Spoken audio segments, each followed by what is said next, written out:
सुरों और बीजाक्षरों के साथ साथ हमारे चक्र कुछ विशेष रागों के द्वारा भी जागृत किए जा सकते हैं। इन रागों को ध्यान में सुनकर राग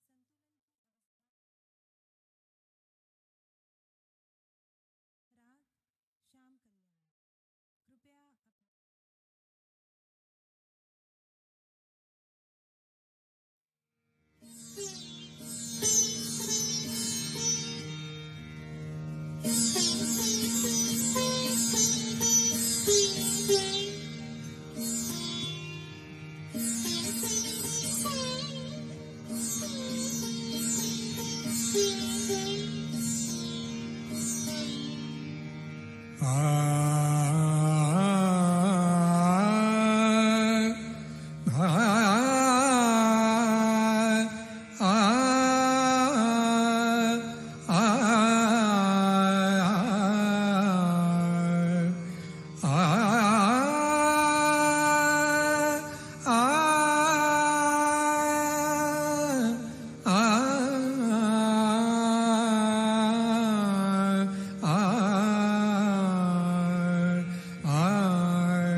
मोरी ला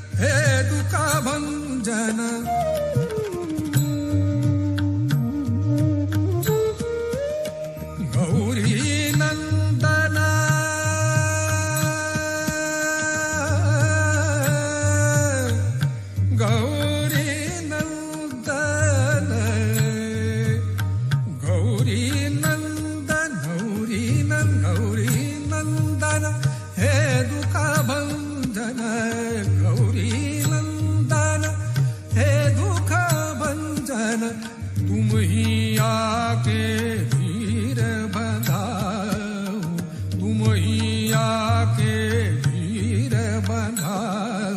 आज मोरी लाज रख लीजो, आज मोरी लाज रख लीजो, मोरी विपदा दूर करो, मोरी विपदा दूर करो।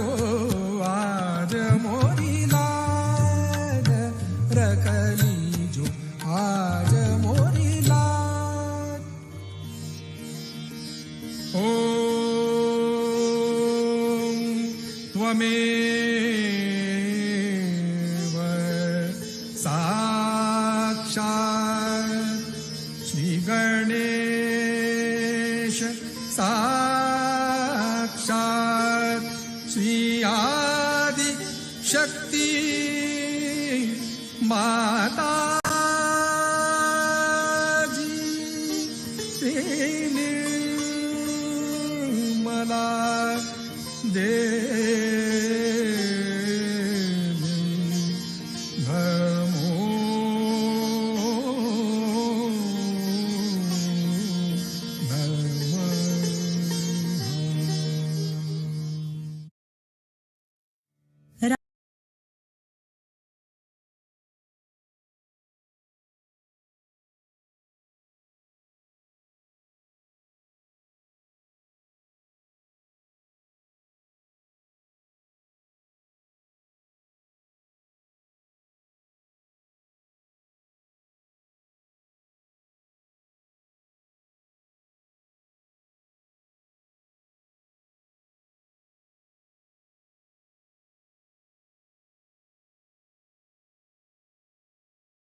जी, श्री निर्मला देवी नमो नमः।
That which was only awakened in very few people up to the present day. Very few people have had this experience of tremendous joy, tremendous majesty. They were very, very great individuals, Buddha being one, William Blake has been one, how there have been some great personalities in our history and in Eastern history, all of whom have had this special something within them which was both simple and yet magnificent. There was no great personal power, and these people who go around, you see, with I am the great, like Alexander the Great, and these people, not necessarily them who were realised science. This is called those people who have been enlightened already.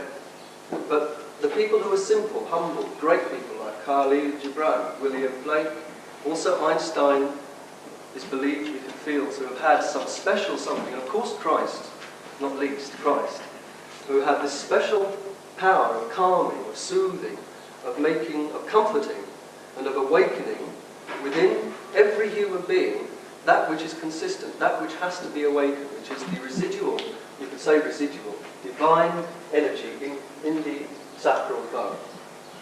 Now, Mataji found this way just to make sure that, because it was the time, that everybody should have this now. Now, of course, immediately we say everybody should have this. Everybody expects automatically to become completely God-realised straight away. But of course, this is not the case. As Christ has said, you will be judged. Doesn't mean that we're going to sit at a table and write everyone's name down, or even Almighty is going to sit at a table and write names down. It's something which happens within you, and it judges you as you stand. In other words, there's nothing but exactly what you are, and how you feel. Therefore, when this Kundalini, this energy, is awakened, of course there are slightly different effects. There may be some people have one thing, some people have another, and these effects that are different have very much to do with these three channels. And these are called three gunas. We have a left side, which is the blue one, which is called as Tamil guna in Sanskrit, which refers to the past. But to make it simpler, let's just say it's negative or minus. Not negative in an angry way, but just minus. Let's say that the yellow energy on the right-hand side of us, if we're looking like this, is a positive energy. So just like in the whole of nature, in science, if you're a scientist, everything has a negative potential, a positive potential. But the third potential is a slightly subtler. It's a balancing, you could say. It's an evolving potential. It's a potential which has in it the seeds of future growth, both physically, both emotionally and mentally, and ultimately spiritually. This is a complete unit. It's not separate from science. It's not as if God is sitting up there somewhere and scientists are all over here and they're fighting. This is a complete unity. Even in an atom, the same pattern exists. In Sanskrit, those of you who knew a little about Indian philosophy will have heard of the sound Om. And precisely Om is merely the vibrational form of this consistent positive, negative, and balancing. Of course, when you have your realization, when you finally do reach this state, you are to go beyond, there's no doubt. But that state has to be preceded by the balancing of everything which is with you at present. And this is why Sri Mataji is here, because it's time.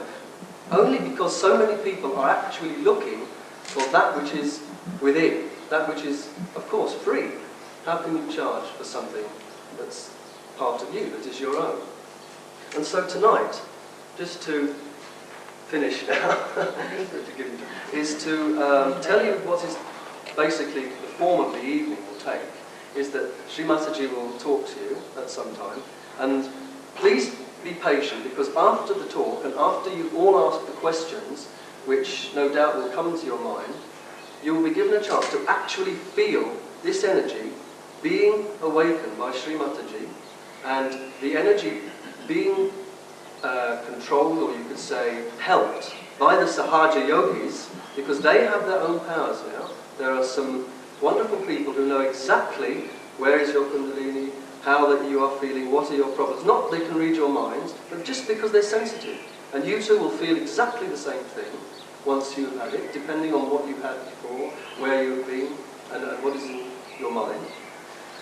And that is the time at which you will be given the chance to really look within and to find out what is really within. So I leave you in the very, very capable hands of Sri Mataji.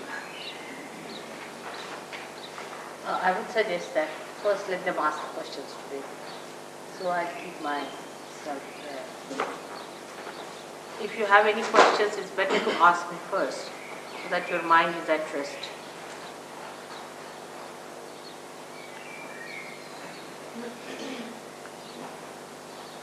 I would like to start. Let's see people better.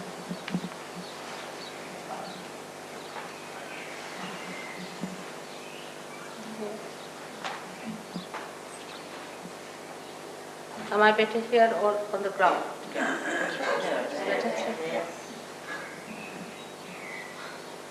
Now, first of all, it's better to ask the questions because yesterday when we started this question session, people got a little deviated. It's better to ask questions now, what you have, because you are all seekers.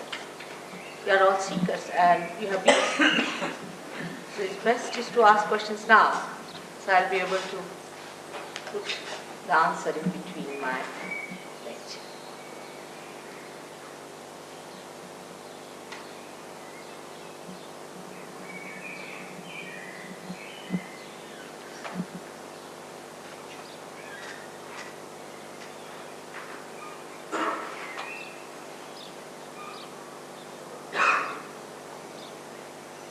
Are you better today? I'm asking you. Huh? I'll again see you today.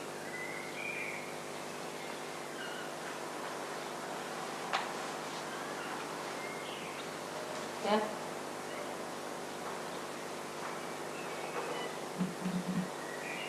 No questions? Oh.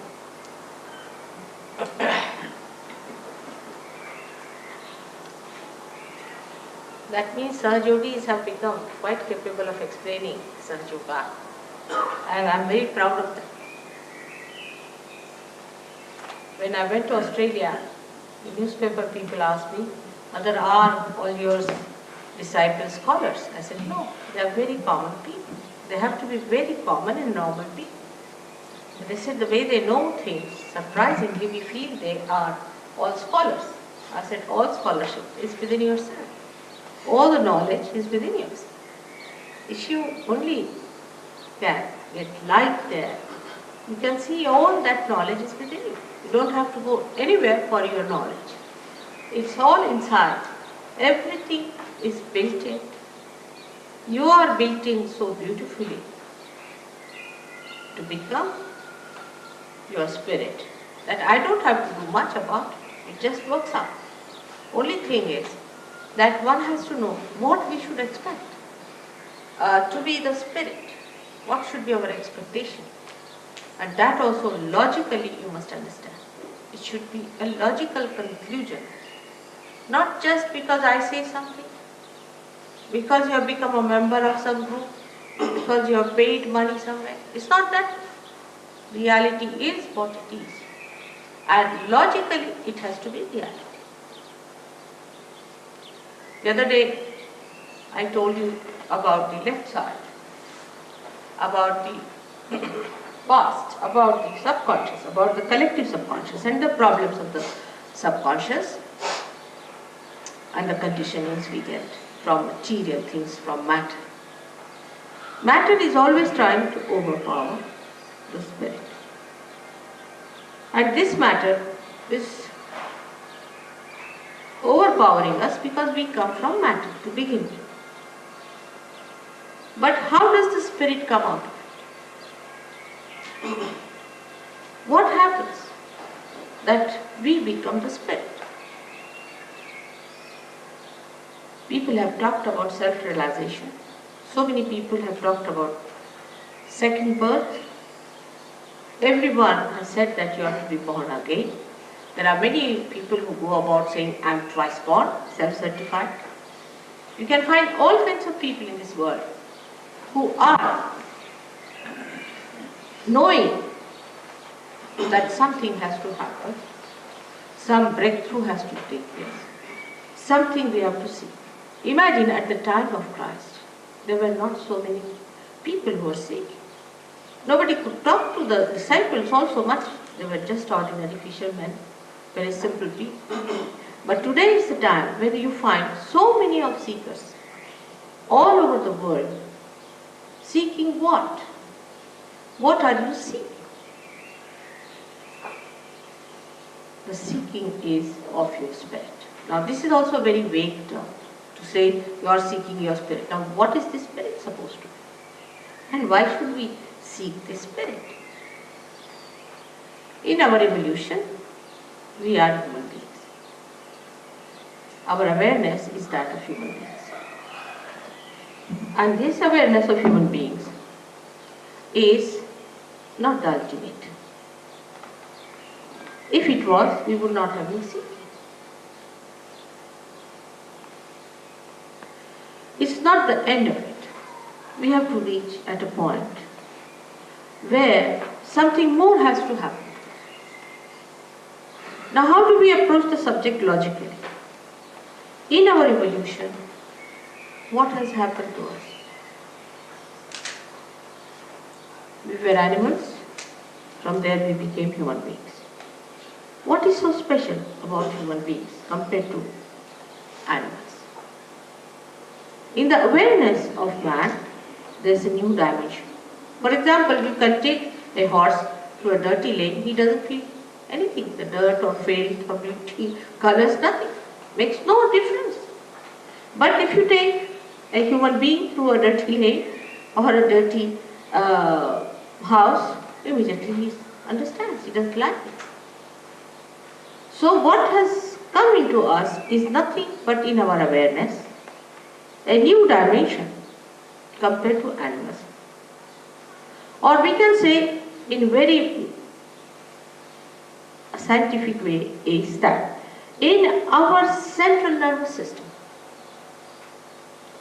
we have developed a new awareness. Whatever is in our central nervous system, we are master of that. Supposing I feel this is hot, everybody will feel this is hot. If I say this is the color of this particular bird, everybody will say the same thing. So whatever is the awareness of one human being, awareness, I am saying, not the myth, not the hallucination, but the reality, as far as his organs are concerned, sensory organs are concerned, or is just the same. A person who feels hot does not say that he feels cold. Not the other one will come and say it is cold. They all will say it is hot. So, one thing is there, the truth is one. It cannot be two. And that whatever has to happen now in our evolution has to be in our awareness. Like a fish became a turtle. If a fish became a turtle, what happened to her? It is in the awareness of the turtle, it started feeling the Mother Earth. It lost something that fish had and it started feeling something. In the same way, in our evolution, if something has to happen, we have to be something more in awareness, more dynamic. For this, we can take help from the writings of so many people. For example, we can consider Jung as one of them who has talked about. Jung has said,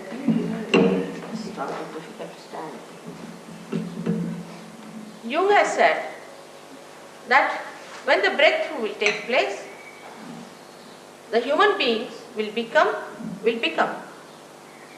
collectively conscious, will become. He didn't say that you'll all start doing the same thing or you start behaving in the same manner. No, he said you will become, you will be aware of it, not unawares. So when you are seeking the Spirit, if the Spirit has to enlighten you, in your awareness, you are going to know something more than you have known so far. For example, you might feel it hot and cold today, but maybe with that awareness you might feel something different about it. he has said it very clearly that you have to become collectively conscious. So the becoming is the point in our evolution, nothing else. We become something else. In Sanskrit language, for example, they say, for a realized soul. For Indians, it's very common knowledge. It's nothing so much difficult to understand. He is called as a Dvija, the one who is born again. And also a bird is called as a Dvija, because a bird is born first as an egg, and then it grows, matures, and then suddenly it becomes a bird. And that is the parallel of realization. You also know that on the Easter day, we give eggs. It has the same symbol, that we are eggs and we have to become the birds. So just now, at this stage, when we are human beings, we are just limited like an egg to grow up to a point where you can become the bird. All other sort of things people talk of is not the realization. Like, I may say that, all right, if I mesmerize you very well, I can give you bottles and you might start sucking the bottles just like children. Even knowing that you are doing something funny, you are doing it. You will be compelled to do it because you are mesmerized. Any such activity that we fall into is not realization. Because whatever has happened to you, as human beings that you have done no activity whatsoever. We didn't cut our tails as monkeys to become human beings. It has happened spontaneously like a flower becoming a fruit. It's a living process. One does not realize that whatever has to happen to you is a living process, it's not a dead process. What we can do is all dead. For example, we can stand on our heads, we can jump, we can run, we can do all kinds of things, but that is not the living process. The living process is when you become something. And that becoming must be asked by all honest seekers.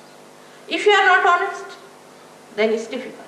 Or even if you are honest and you are misidentified with certain ideas you have read because you have paid for the book or you have paid for an organization, you have paid for someone, that's not going to help.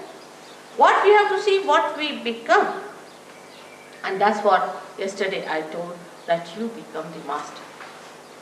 You become the prophet. As Blake has said, that God of men will become prophets and they will have powers to make others prophets.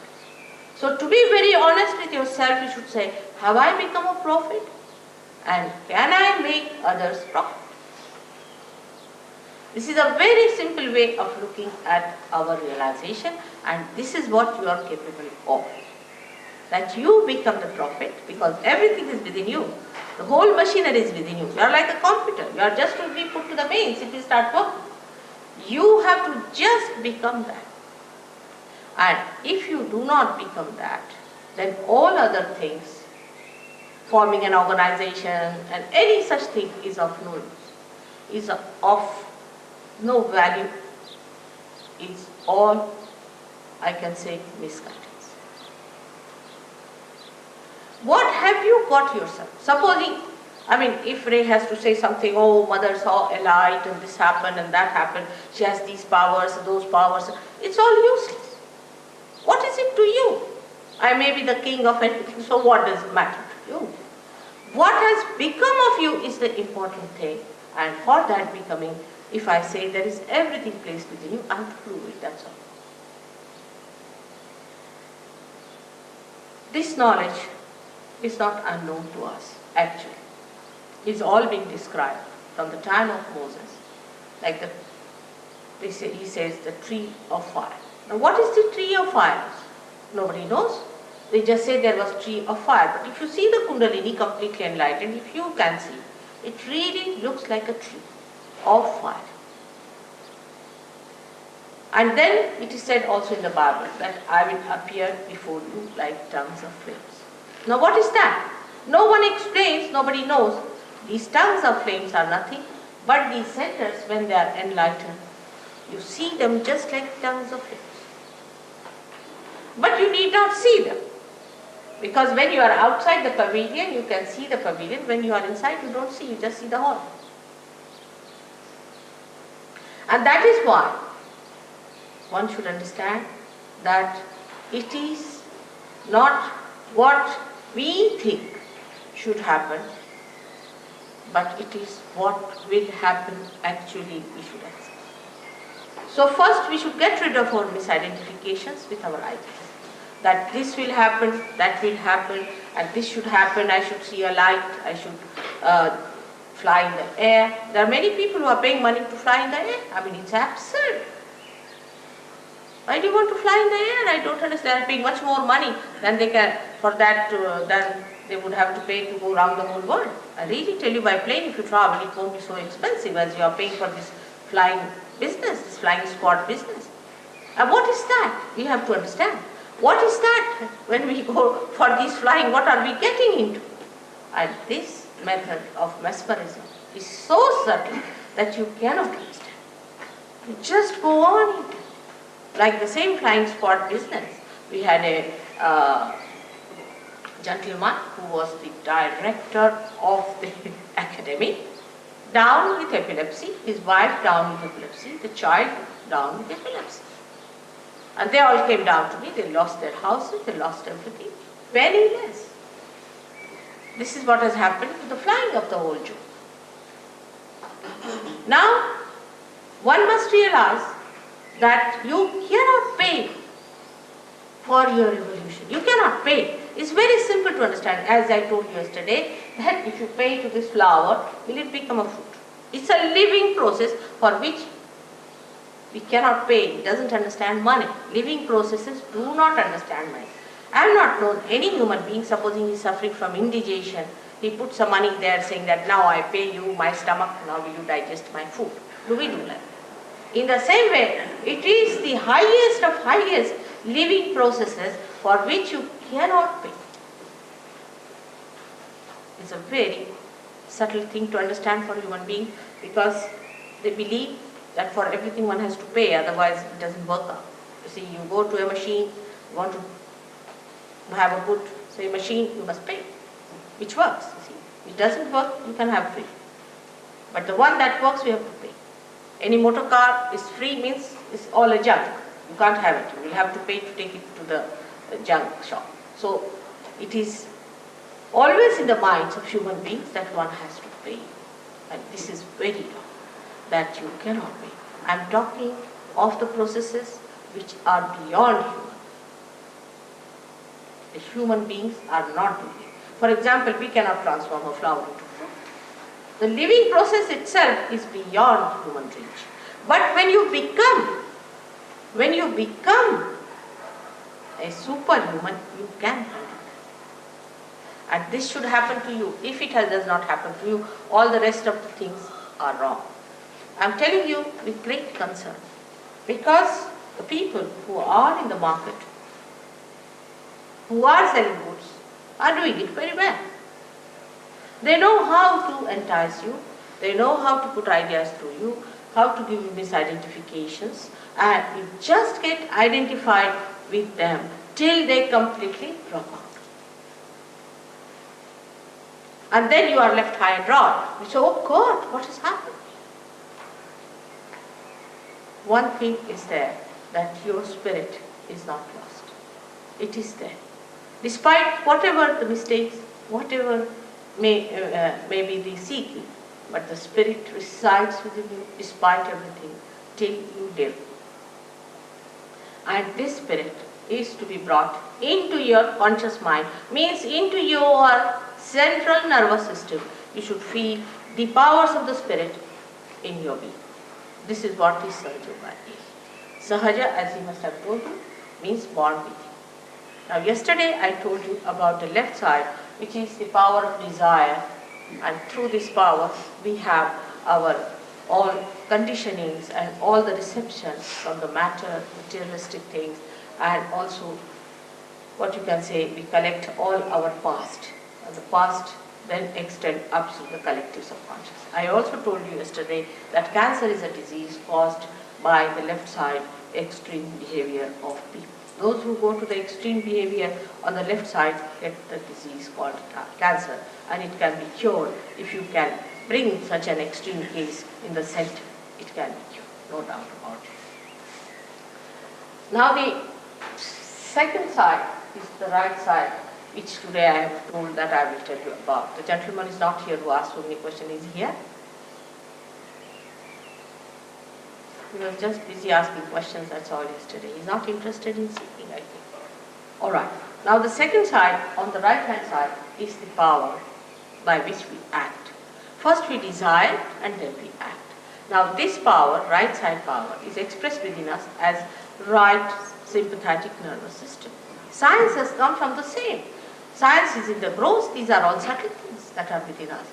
Now this right side power, which exists within us, gives us the power for our mental and physical capacity to act.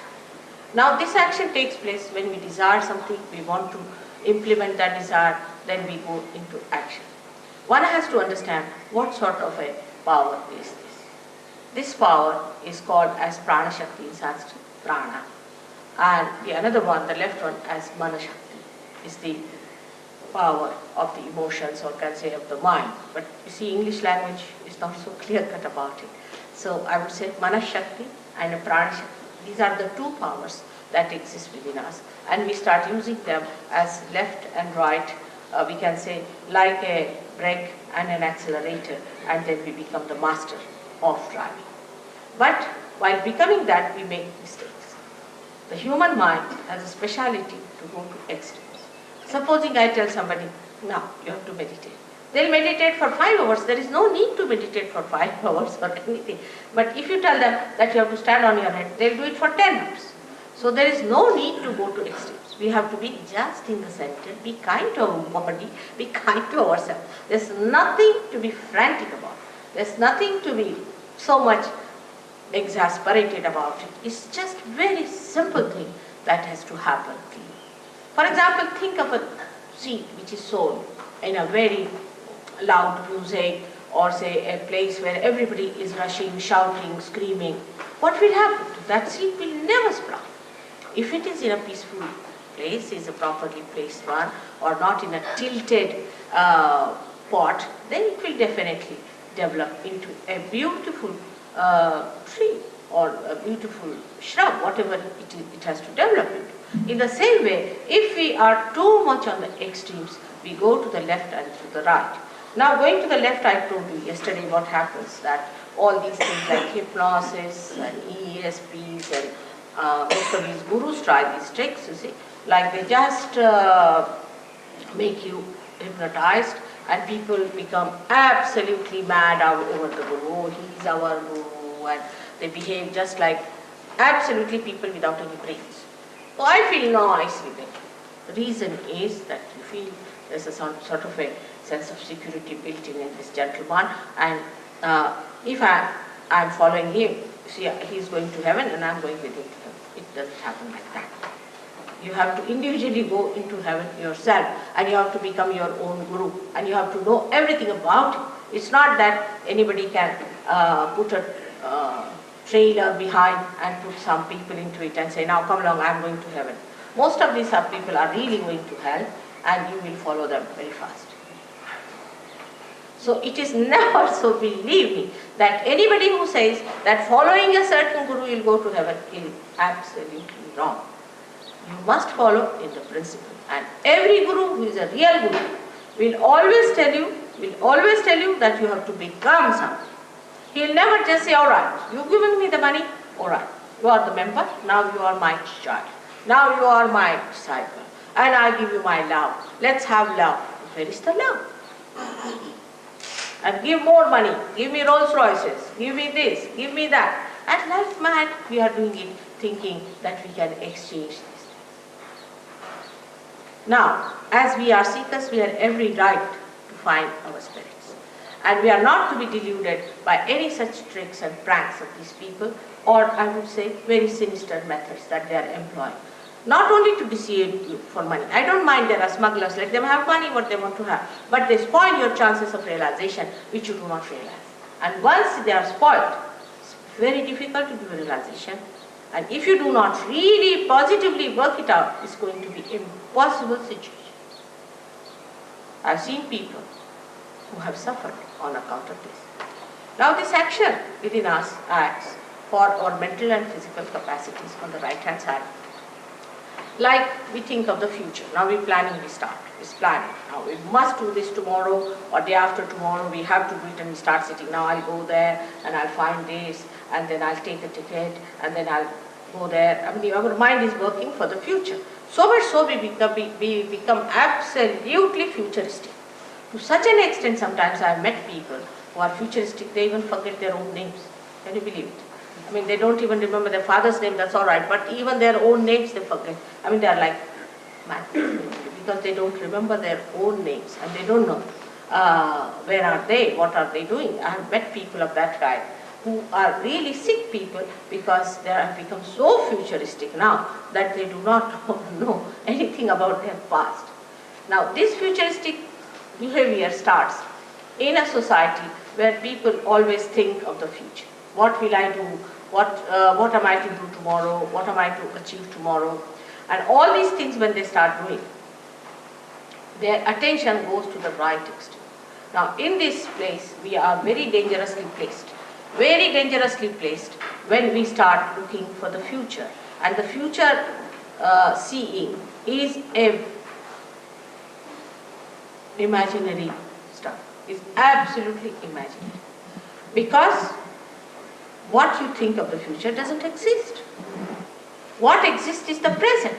You have to be in the present, not in the future. But people will say you have to be in the present. But how? We cannot. Either we are in the past or in the future. Because when the thought wave rises, it comes up and goes down. Another thought wave rises, goes up and comes down. Now, this thought wave which comes up, we go with it, but we don't see it's going down. Another thought wave that rises, we see that, but we don't see where it goes out. And so we are jumping on the cusp of these thoughts and we do not know.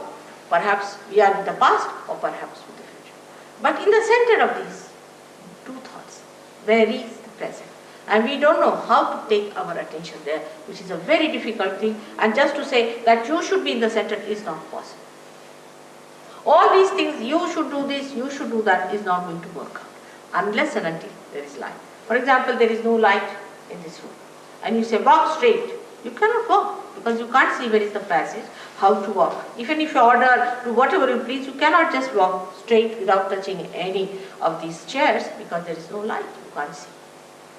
So one has to understand that in the futuristic life when we live, when we plan too much for the future, actually what we are doing, we are living in an imaginary world. We have many stories of people who lived in imaginary worlds and how they found that everything was destroyed. And there are people who work it out through their physical efforts, and when they go into their physical efforts, they create another problem for them because they just become physically oriented people. And if you are just physically oriented, the spirit gets angry. So the right side movement is for the people who are very meticulous, you see what you can call the people who are very particular about the time, and who are very firm about things, who are very dry people, and who are very straight and they won't tolerate any nonsense, that sort of people you see that you find normally. And that sort of people become a headache and they are very boring. You can't just bear their company, they can be very boring people. And they give you big lectures about how to be straightforward and how to walk straight, absolutely. In the nature, nothing is straight. It all moves so beautifully because the nature is created out of varieties. And variety brings the beauty. They don't think of beauty, they don't think of love or compassion, nothing. For them, it is a very meticulous world, and that's how they live. Such people are developing a big ego within themselves, as you see there. Is the yellow stuff in the head called as ego. Let me show. Right. By the action of the left side, emotional side, we develop a superego, but by the action of the right side, we develop an ego.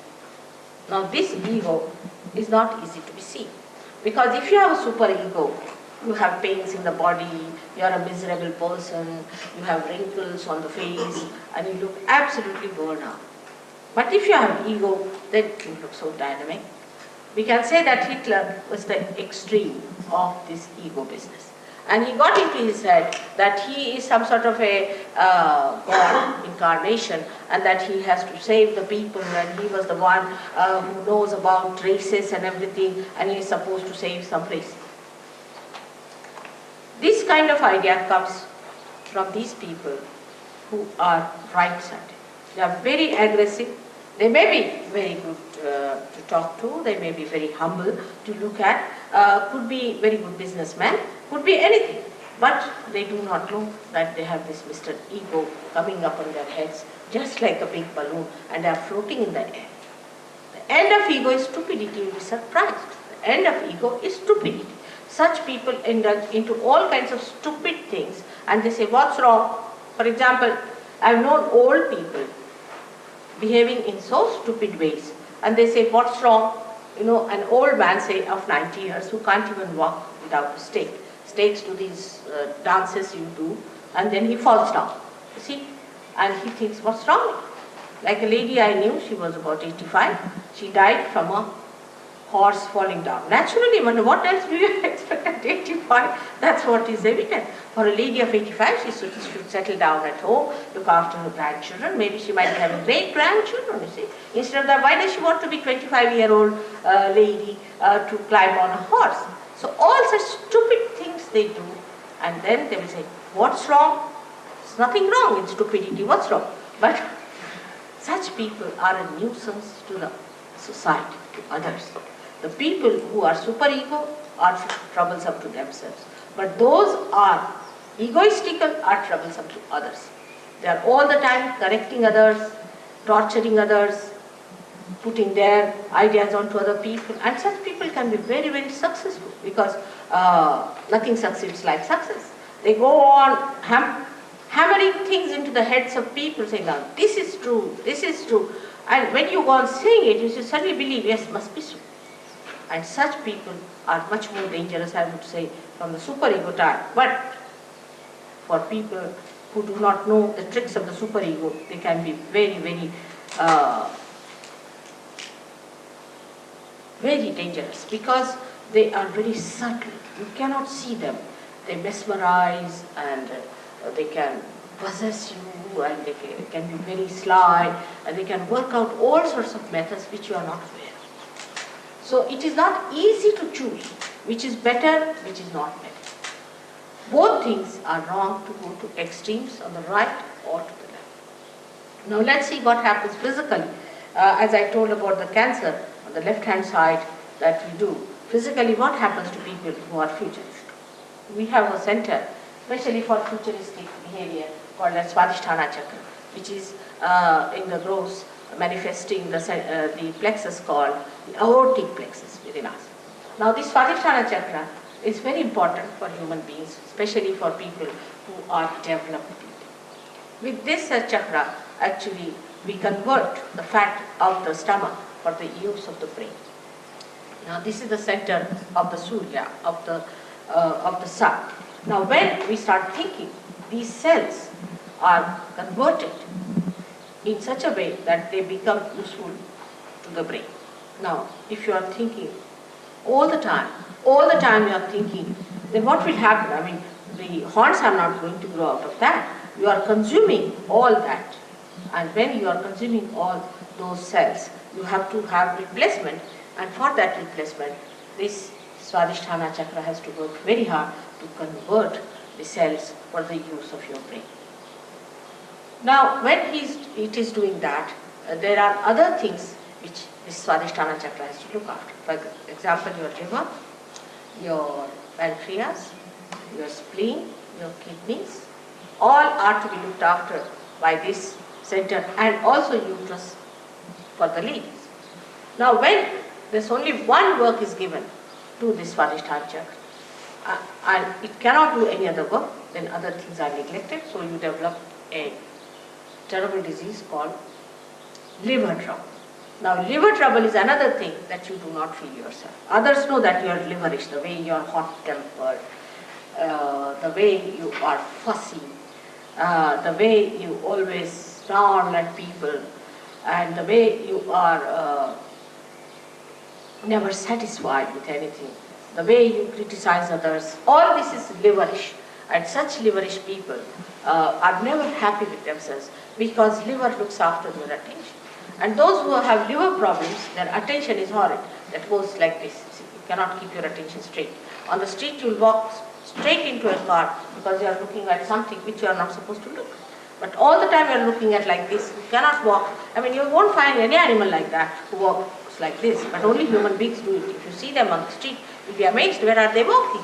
They don't walk straight, they don't walk straight, but their eyes are going this way, that way, because the attention is wobbly. The attention is wobbly because of a bad liver. So this liver is a very, very important thing. Now this liver has a special capacity to extract all the poisons from the body as heat. And the heat in the body is to be transformed or should be conveyed to the blood or the water in the blood, and that has to be taken out of your body, maybe as perspiration or in another forms. But what happens? That when this liver is out of gear, it cannot do it. It cannot pass this heat into the bloodstream, and the heat remains in the body, and you really become heated. And that heat makes all these problems for you. So, in Sahaja Yoga, what happens that when Kundalini rises, she changes the form of the blood. The hydrogen and oxygen which are placed because of this heat and all that, in a very funny way, like this, like that, and they start receiving this heat within them. That's why those people who have bad livers feel little heat when the Kundalini rises. But one can cure it by giving it that peace and comfort to that liver organ, and you can definitely cure your liver, no doubt about it. Then the second thing that happens to you is the pancreas, which gives you diabetes. Only a person who thinks too much gets the diabetes. For example, an Indian farmer doesn't know what diabetes is, but then you stop your sugar. But that's not the way to stop your diabetes. Diabetes comes to you because you think too much. The doctors won't understand this. That's why they say it is incurable. But because they cannot connect thinking with the disease. And this is what happens when you are all the time thinking like mad, then diabetes takes place. And this diabetes is also curable if you get your enlightenment. You can cure also the diabetes of other people, but because this vital power, which is integrated of all these three powers, flows through you, and you can replenish, you can give more to other people who are exhausted of it, and sort of you can fill them up with this power, and you can cure. The third one is the worst of all that happens to people, is blood cancer, because of spleen. Spleen is one thing very important, that it is the center of peace within us. The one who doesn't have a proper spleen cannot be a peaceful person. Now, it's a very simple thing, but doctors cannot connect it, nor all science-oriented people can connect it to something very, very simple. And the simple thing is that when we eat our food, if we are frantic, we are out to get trouble with the spleen, and we can get blood cancer. Now, if the mother is of that temperament, or a father is of that temperament, the children might be born with blood cancer. Now, we will be happy to tell you that in New York, we had a case of blood cancer. And when I was in India, in a village, somebody came and told me that such and such boy is sick. He's only 16 years with blood cancer, and doctors have declared that he's going to die within 2 weeks' time. They always declare, they are good at declaration only. And when this case came to me, I told them that I cannot do anything, I'm in a village, but you can telephone to one of the Sahaja Yoginis.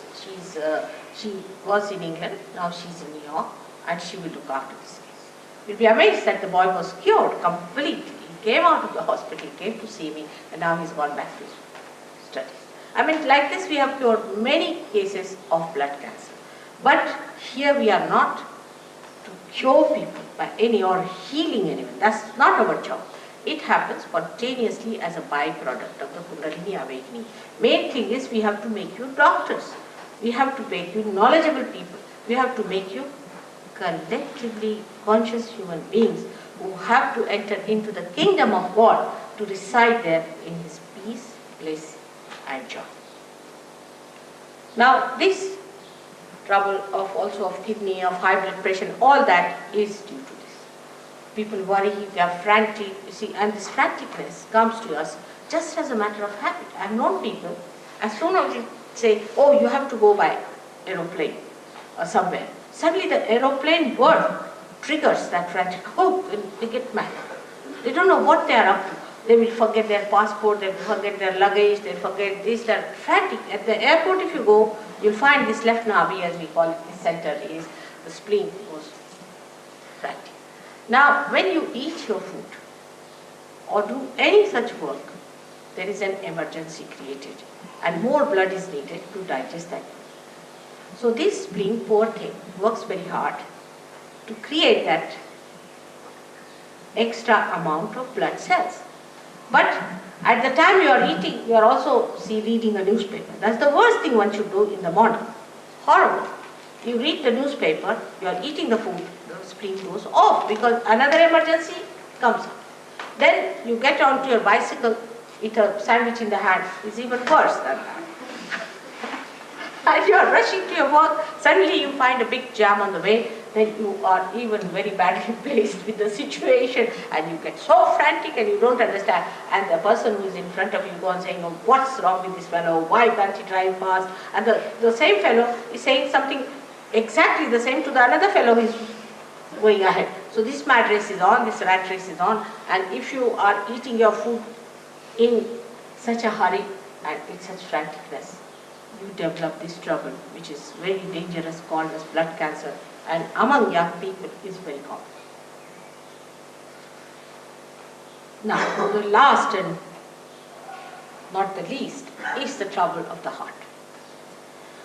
When you pay too much attention to all these outward things, to material things, to your all material advancement, to your physical advancement, and to so much of computerization of your brain, then you neglect the necessary attention to your spirit, which resides in your heart. And so the spirit receives. And when the spirit receives, you get a heart attack. Only a person who is right-sided gets a heart attack, and never a person who is a left-sided. I told this to a doctor, and he told surprisingly that in a mental hospital, we never need a cardiogram. We do not need it. They never get a heart attack. A mad man never gets a heart attack. Surprisingly, a person who is mad is using his heart, his left side, his emotions, and his heart should go out. But no, his brain goes out. Can you imagine? And the one who uses the brain, his heart goes out. This is the balance created by nature in us. See how cleverly the nature is trying to guide us in the center. Don't go to the extremes. Keep to the center. Keep to the center.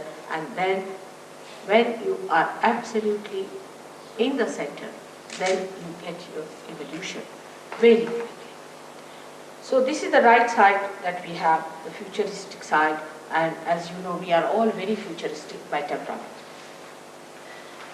This futuristicness cannot be cured by telling, oh, now don't think. You cannot do it. You just cannot do it. If I order you that now you better stop planning, you just can't do it. You can't help it. You have to do that kind of plan. And you find all these plans fail because these plans are not related to the plans of the divine. Divine has some other plans, while you have some other plans. And they never combine together, and that's how you find all your plans fail, and you are just frustrated, left high and dry. You don't understand how it has happened. For your understanding, one has to know that there is a divine power. You may like it or not. All this living work that is done, millions and millions of flowers which are becoming fruits, a seed becoming a tree, a particular seed becomes a particular tree, all the choices that are made, the whole organized way, the chemical acts, the way the chemistry is made of periodic laws, everything you see in this world is all so well organized, there has to be somebody doing it. So there is a divine power which is surrounding us, no doubt about it. but we have not yet felt it. That's all. If you have not felt it, that doesn't mean it doesn't exist. It does exist, and it works out. We have seen with our own experience that so many living things are happening, we just take it for granted. We are not bothered. See, in human life itself, a child is to be born. Then a fetus is held in the body.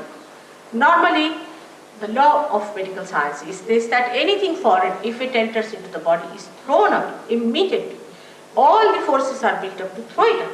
But what we find, that when a fetus is built up, the whole system works out to nourish it, to look after it, to bother about it.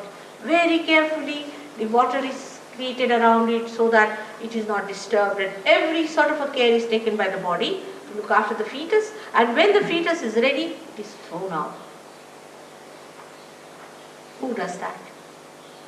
Who does that? We must ask these questions to ourselves sometimes. After all, why have we become human beings? What was the need? What was the need? And if we haven't got the answer, that means we are still in transition, and we have to get there where we get the answer. We are made human beings to feel that divine power, to maneuver that divine power, and thus enjoy the bliss of divinity. That divine power is the collective thing. That gives us collectivity. The spirit in our heart is the one which is the collective being within us, which manifests that divine power to flow through us. And that's how, once we are connected to the mains, we start becoming what we are for. Like a machine, once it is put to the mains, it gets its meaning.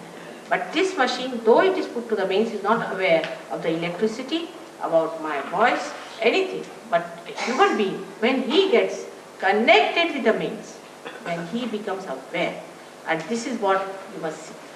When you get realized, you can raise the Kundalini of others. You can give realization to others. Ray himself has done to so many. Even in Riyadh he did it. He did it everywhere, wherever he went. He's just like you. He's an engineer. He's just like you. He was just like you. And now you'll be amazed at how much he knows about himself and about others. And a complete change has come, because once you get the spirit, when you get the highest, all these mundane things drop off and you become a master of yourself. No more enslavement of any habits or anything. It just works out beautifully. But one must give a chance to oneself, and one must have patience. The worst part of intelligence, so-called, is that you can make fun of it. That's the easiest way to make fun of everything and get rid of it. In olden times, when they wanted to face the reality, like when Christ came in, they didn't make fun of it. But they did at the time when he was crucified, but they just denied. But now it is not basically a problem. That problem doesn't exist, because to deny it requires more effort. So it's better to make fun. It's stupidity, again, as I said. It's stupidity to make fun of something. Because you are that. You are the spirit. You are the one who has to get it. And if you just know how to make fun, please go and play about with it. All your life will go on, all your lives will go on. What's the use? And if you do not get a realization, in the words of your judgment, you have failed. You have failed, and there is a chance given to you. You can be comforted, and you can be counseled, you can be redeemed, but nobody can make you taste the beauty of your own being. That you have to do it yourself. If you do not want to do it, all right, it's perfectly all right. You are free to do it. Do what you like. But if you want to do it, then please stop your guru shopping and wobbling. Stop and see for yourself what you need. It's a serious thing we should have. Unless and until human beings are evolved, none of the problems of the world are going to be solved. None of the problems. Take it from me. Whatever they have done by their thinking, say they have created democracy, they have created communism, this, that, all this nonsense, has no meaning at all in reality. It has no meaning. Because, say, for example, you might say, I'm very powerful, so I'm a capitalist. But I can't live without giving to others, so I'm a communist.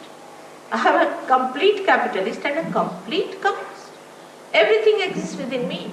And these ideas are all artificial, that you make some set of people as democratic and some people as this thing. Because as long as they are attached to selfishness, to all these things, they are not going to do any good job out of it.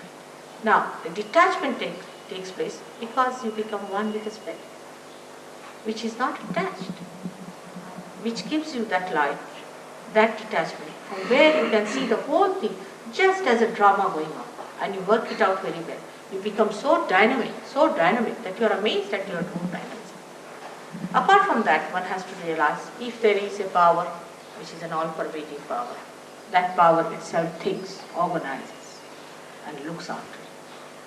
So many things have happened to such yogis. If I have to tell you all about it, you'll be amazed. Amazing things have happened. But Krishna has said very clearly, yoga kshema vahamyam. Means when you get the yoga, you get the well-being. After yoga. He said yoga first. First the union must take place, then you will get the well-being. Now I have seen people who go to so-called gurus and things sick. You see their faces pale, absolutely finished. They are good for nothing, absolutely miserable people.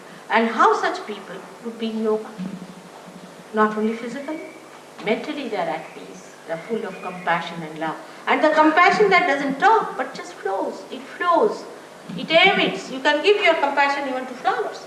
If the flowers are dying, you can give them this and they will live for a while.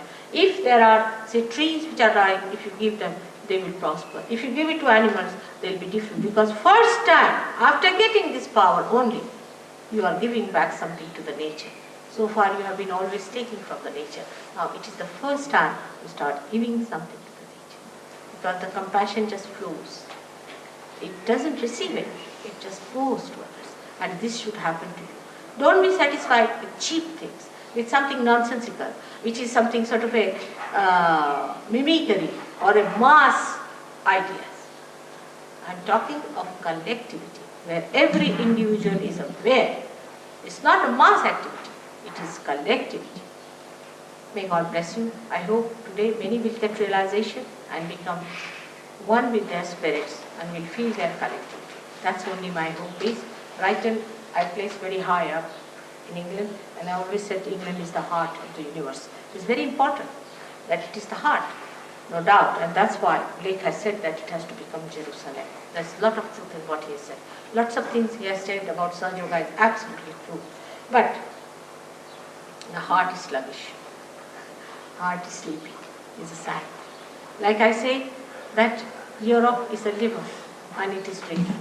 Can you imagine what will be the state of affairs of this universe if everything is going against one's own essences? And the essence of English is that it is the heart. That means it articulates, it circulates. Whatever happens in England is taken up seriously. Supposing you become, all of you, stupid people, the whole world will become. The responsibility is such a lot on you, which you do not realize. It's a very important thing that we are doing. It looks very small in this country because there are very few people who really come to Sahaja Yoga and settle down. Very few people. There are very few of that caliber. I think young little children are there, many who will come up by about say 10 years or so. I'm sure there will be a very good quality of people will be coming. And the seekers who are here are also sort of little nervous because they want to learn from Americans and from Europeans. There's nothing to be learned from them. It is you who are going to circulate. You are going to carry the message. I know it's a very important country, and somehow it was managed that my husband could get his election done in England, and we are here now for last 8 years. Can you believe it? And I'll be here maybe again 4 years more at the most. So I hope something will happen, and this Brighton, which is a very good place, I'm sure here also many will get their realization and will help in the emancipation of human beings. Thank you very much.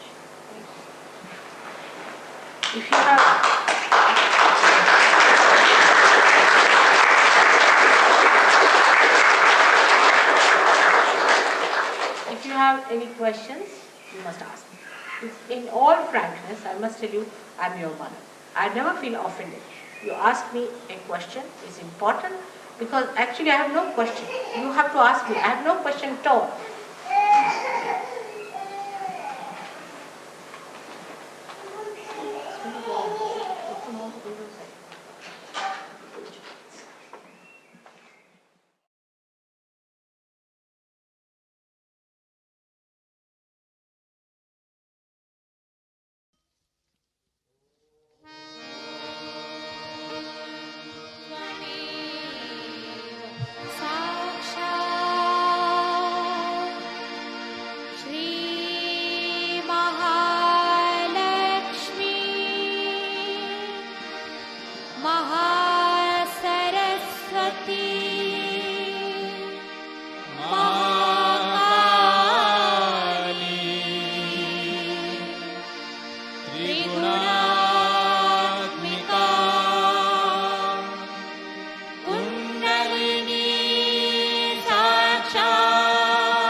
Shri कल्की साक्षात्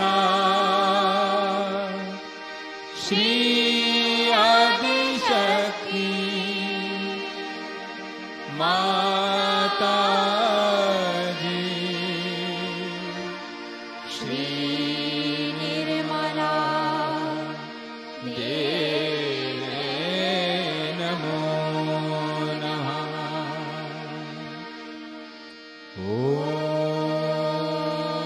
त्वमेव साक्षात् श्री कल्की साक्षात् श्री सहस्रार स्वामिनी मोक्ष प्रदायिनी माता जी श्री निर्मला देवे नमो नमः। श्री निर्मला देवे नमो नमः। श्री निर्मला देवे नमो नमः।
Thank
you.